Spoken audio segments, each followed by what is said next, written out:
Bonjour, je vous propose aujourd'hui une vidéo intitulée « Les portes de l'éveil » dont l'objet sera précisément la genèse de l'éveil, c'est-à-dire la question de savoir qu'est-ce qui suscite l'éveil, qu'est-ce qui amène l'éveil, qu'est-ce qui enclenche ou déclenche l'éveil.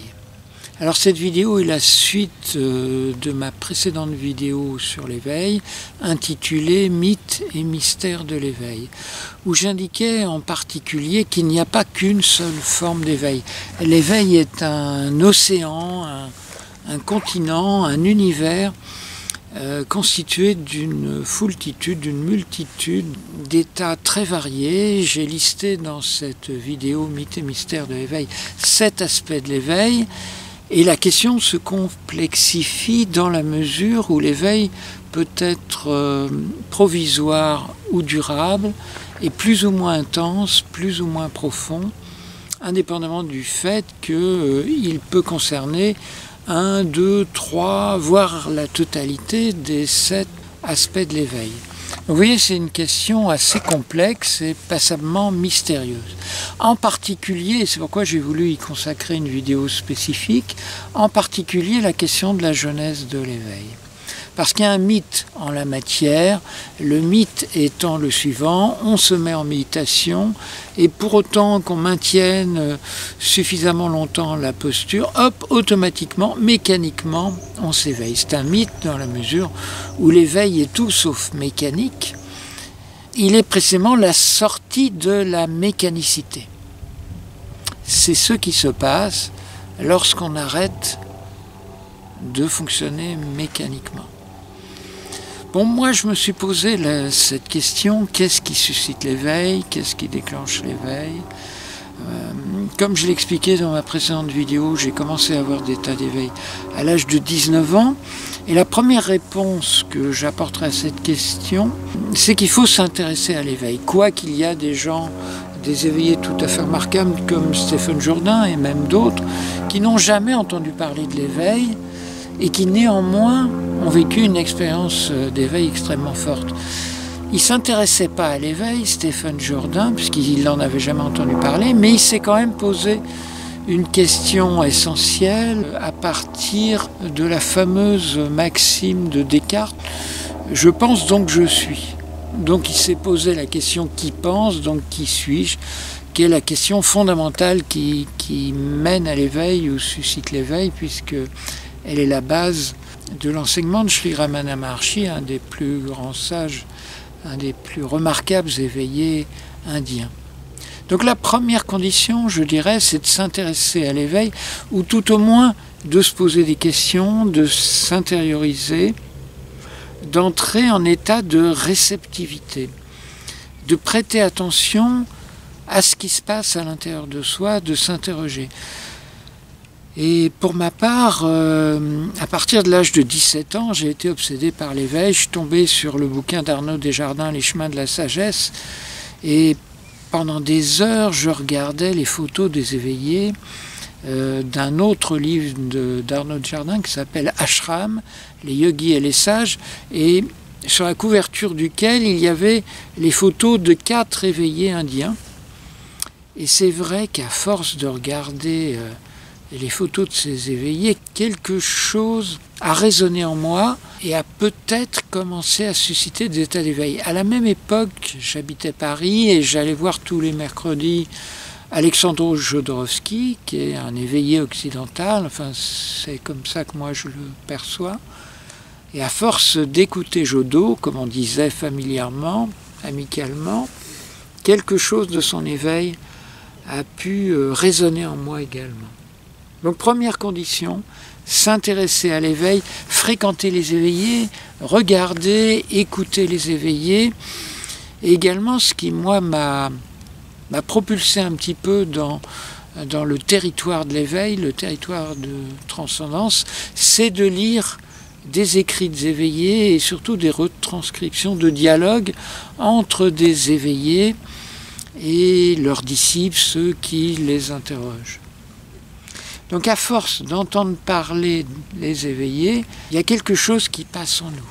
Et puis ensuite, j'ai observé que certains exercices, certaines pratiques suscitaient des états d'éveil, comme la fameuse question « Qui suis-je » dont je parlais tout à l'heure, et qui a été réutilisée par Jacques de Panafieux, un thérapeute français. Il est certain que si vous posez cette fameuse question « Qui suis-je ?», il y a de fortes chances pour que vous vous éveilliez, ou à tout le moins que vous flirtiez avec l'éveil, avec le territoire de l'éveil. J'ai aussi mis au point des exercices à partir de certains états d'éveil. Par exemple, j'ai observé dans certains états d'éveil que j'expérimentais une expansion corporelle, une sensation d'expansion corporelle, l'impression d'être de plus en plus grand, ou que le corps subtil s'expansait, était de plus en plus grand. Je me suis rendu compte qu'en utilisant cette visualisation, on pouvait, c'est jamais garanti, expérimenter certains aspects de l'éveil. Voilà, il y a de nombreuses portes de l'éveil, manières d'entrer en état d'éveil. Mais il y a quelque chose qu'il faut bien comprendre, c'est qu'on ne peut pas déclencher l'éveil. On ne peut pas susciter l'éveil. L'éveil nous échappe. Hein, c'est un peu comme un savon, plus on essaye de l'attraper, plus il se barre parce qu'il est glissant, quoi. C'est un peu comme les histoires d'amour. On ne peut pas les provoquer par la volonté. Si vous voulez, l'éveil échappe à la dictature de la volonté, et c'est pourquoi les techniques fondées sur la dictature de la volonté, ne mènent aucunement à l'éveil, parce que ce qui amène l'éveil, c'est tout au contraire un lâcher-prise. C'est-à-dire une cessation de la recherche. Mais avant, il faut beaucoup chercher, si vous voulez. Il faut beaucoup chercher l'éveil et renoncer à l'éveil pour que l'éveil arrive, parce que une trop grande tension empêche l'éveil. L'éveil, c'est comme la joie, c'est comme l'amour. L'éveil ne s'épanouit que dans un climat de liberté. Donc tout ce qui est de l'ordre de la discipline, du contrôle, de la dictature de la volonté empêche l'éveil, parce que l'éveil n'arrive que quand on ne l'attend plus. Vous voyez ce que je veux dire? L'éveil est indépendant, c'est comme un être fantasque et libre, fondamentalement libre. L'éveil est libre. On ne peut pas lui dire « viens là et reste-y ». Ça ne marche pas comme ça. L'éveil ne peut s'épanouir que lorsqu'on le laisse s'épanouir, lorsqu'on le laisse justement se manifester. Voilà pourquoi en fait, ce qui est important, c'est d'arrêter la discipline, d'arrêter le contrôle et de simplement prêter attention à ce qui se passe en soi et en dehors de soi. C'est pourquoi la condition fondamentale de l'éveil, c'est l'attention, la pratique de l'attention, la conscience. Chez les soufis, par exemple, il y a une pratique qui est le rappel de soi, c'est-à-dire que à différents moments de la journée, on prête attention à ce qui se passe en soi. Et fondamentalement, c'est ça qui va permettre l'éveil. Parce que l'éveil est déjà là. C'est ça le grand secret, le grand mystère. L'éveil frappe à la porte 10 fois par jour. En permanence, nous avons des états d'éveil qui se manifestent, mais nous n'y prêtons pas attention parce que nous sommes occupés à faire autre chose, à travailler, à regarder la télé, à écouter la radio, à regarder Internet, etc. Nous avons notre esprit occupé. Fût-ce à des pratiques spirituelles, à des pratiques d'éveil, qui vont faire que l'on ne se rend pas compte de l'éveil naissant. L'éveil, c'est comme une histoire d'amour. Il faut y prêter attention et le laisser grandir. C'est ça le grand secret. Si vous voulez, moi j'ai toujours été un glandeur. Je suis un professionnel de la paresse, on appelle ça aussi un contemplatif, c'est-à-dire que j'ai extrêmement peu travaillé dans ma vie, en tout cas le minimum pour pouvoir subvenir à mes besoins fort modestes. Donc du coup, j'ai prêté attention, j'ai passé ma vie à prêter attention au spectacle intérieur, au théâtre intérieur. Et des milliers de fois, ou des centaines de fois, j'ai senti les états d'éveil, les états de transcendance, les états de joie, de puissance, de sérénité, de sagesse montés en moi, grâce à cette manie de glander, si vous voulez, à ce que j'appelle la paresse initiatique. Et donc du coup, je me suis rendu compte que l'éveil venait très souvent. Il nous sollicite, il frappe à la porte, mais on lui ferme la porte, on n'y prête pas attention. Si au contraire, on prête attention à ce qui se passe en soi, à ce moment-là, l'éveil tel un enfant fragile peut se développer. Tel un bébé vulnérable, l'éveil commence de manière très subtile. Et puis, il grandit, il se développe. Donc la condition fondamentale de l'éveil, c'est d'abord d'avoir entendu parler de ce dont il s'agit. Là, je vous renvoie à ma vidéo « Mythes et mystères de l'éveil », pour pouvoir le reconnaître lorsqu'il arrive. Une sensation de force, de puissance, une joie, d'abord subtile, etc., etc. Et donc, du coup, lorsque l'éveil paraît, lorsqu'il commence à se manifester, à sortir des limbes, on le laisse se développer. Et c'est ce qui va lui permettre de grandir, de s'épanouir, de se manifester dans toute sa plénitude, dans toute sa magnificence, dans toute sa puissance. Donc je vous encourage à la paresse initiatique et à l'ouverture d'esprit. C'est-à-dire que si vous pratiquez les méditations rigides, je vous renvoie aux 3 vidéos que j'ai produites à ce sujet, vous ne percevrez pas l'éveil parce que vous serez occupé à méditer. Alors que la méditation, la véritable méditation, a pour objet l'émergence de l'éveil. Mais si vous vous concentrez sur ceci, sur cela, si vous contrôlez vos pensées, votre respiration, votre posture, alors vous ne vous rendrez pas compte que l'éveil frappe à la porte. Si en revanche vous êtes un glandeur ou une glandeuse initiatique, un véritable contemplatif ou une contemplative, alors vous percevrez cette sensation subtile et vous laisserez l'éveil occuper tout le champ de la conscience. Oui.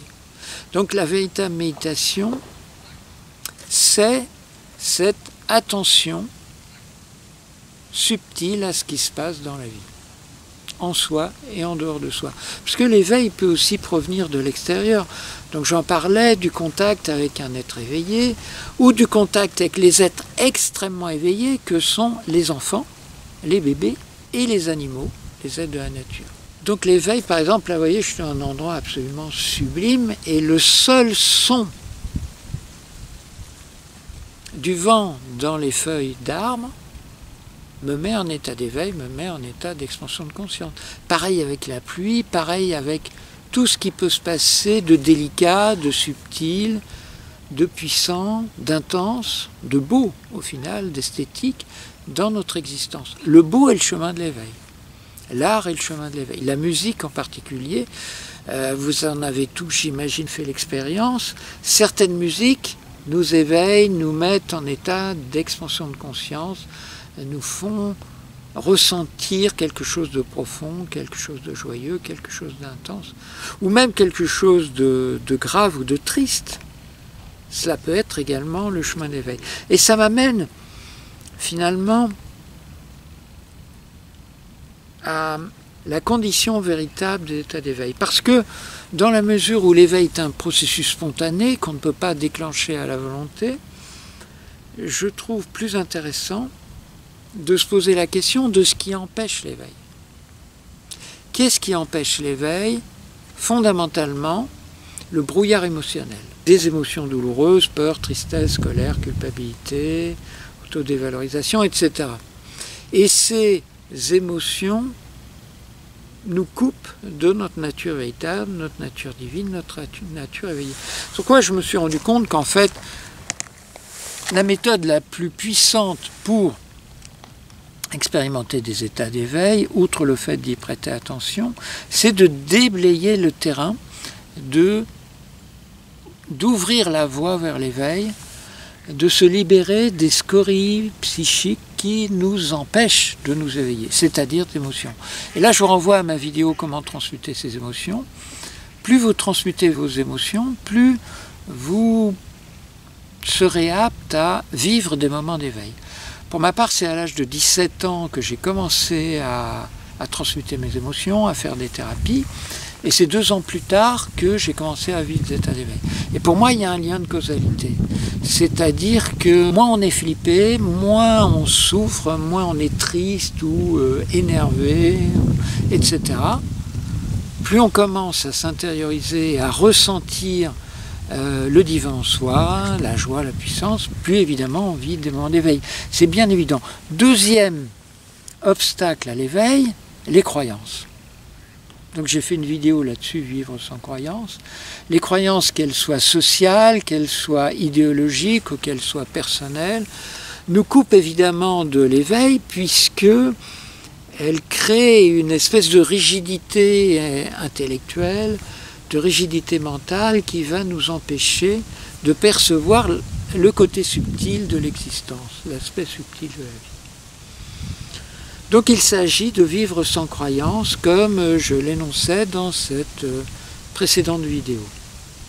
Donc moins vous avez de croyances, plus vous allez vous éveiller, parce que moins vous allez avoir d'œillères, si vous voulez, de lunettes, fussent-elles positives, envers le réel. Plus vous allez percevoir le réel tel qu'il est, dans sa subtilité, dans sa finesse, dans sa complexité.